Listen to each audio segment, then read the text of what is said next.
زكاتك تدفع عنك البلاء وتحفظ مالك أن أقام.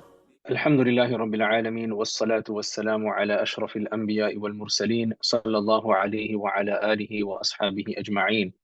Assalamu alaikum wa rahmatullahi wa barakatuh, and welcome to part 3 of the short series on the contemporary laws related to zakat. In this session, we will be discussing who is eligible to receive zakat. Allah subhanahu wa ta'ala mentions in the Quran Majid various categories of those who are eligible to receive zakat. This particular verse, which comes in Surah At-Tawbah, Surah number 9, verse 103, mentions that innama sadaqat, this prescribed alms zakat, is for the poor, the needy, those who are employed to collect it, those whose hearts need to be reconciled, for the freeing of slaves, and for debtors, and those who are in the way of Allah subhanahu wa ta'ala, and for the traveler. So various categories have been mentioned from the side of the Sharia with regards to the recipients of zakat. The most common one is those who are the fuqara, those who are poor. And we will discuss the definition of who is eligible to receive the zakat in a short while. In addition to that, there's also a specific mention of the needy. Mention has been made of those who are the collectors of zakat. However, when it comes to the collectors of zakat, an important note to be mentioned is that the ulama are of the opinion that today in the system that we have, this would not necessarily be permissible. And if it were to be permissible, it should not be more than half of the zakat that is being discharged. Then Allah subhanahu wa ta'ala mentions another category, al-mu'allafati qulubuhum, that those whose hearts need to be drawn near. Now, when it comes to this, the ulama are of the opinion that non-Muslims cannot receive zakat. So the Hanafi and the Maliki view with regards to this is that it is payable to new Muslims that need to be firm in their faith if they are poor. And there's a discussion with regards to this and the categories that are related to this. It can be used for the freeing of slaves, for those who are indebted, meaning that they have debts that exceed their assets, those who are out in the path of Allah subhanahu wa ta'ala.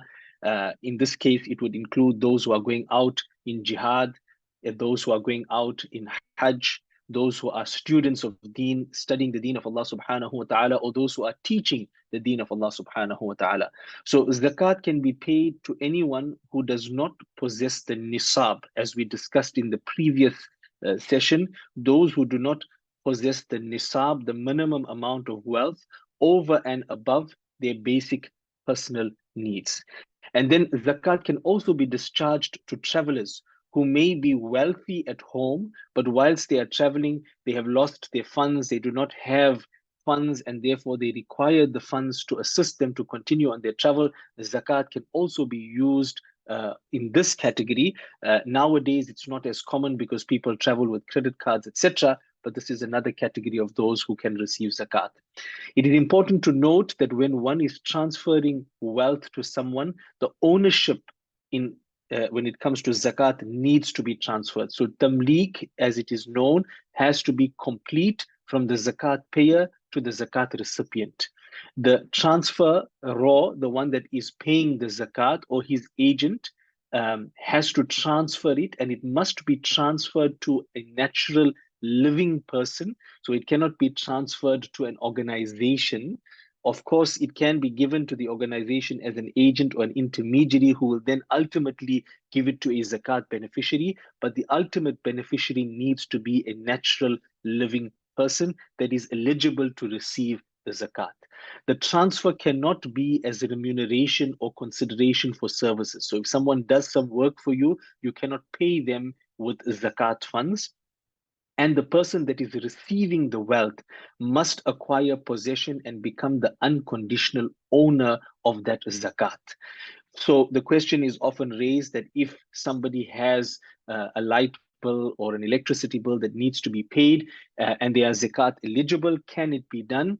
If that person gives you permission to deposit the funds directly, then yes, it is permissible to transfer the funds directly on behalf of that person. Who cannot receive zakat? A rich person, a ghani, cannot receive zakat. So someone who has the nisab or more above their personal needs, they cannot receive zakat. One cannot discharge one's zakat to one's spouse or one's ascendants, mother, father, grandmother, grandfather, all the way up, or one's descendants, son, daughter, grandson, granddaughter, all the way down. Zakat cannot be discharged to hospitals, madrasas, masjids, and organizations.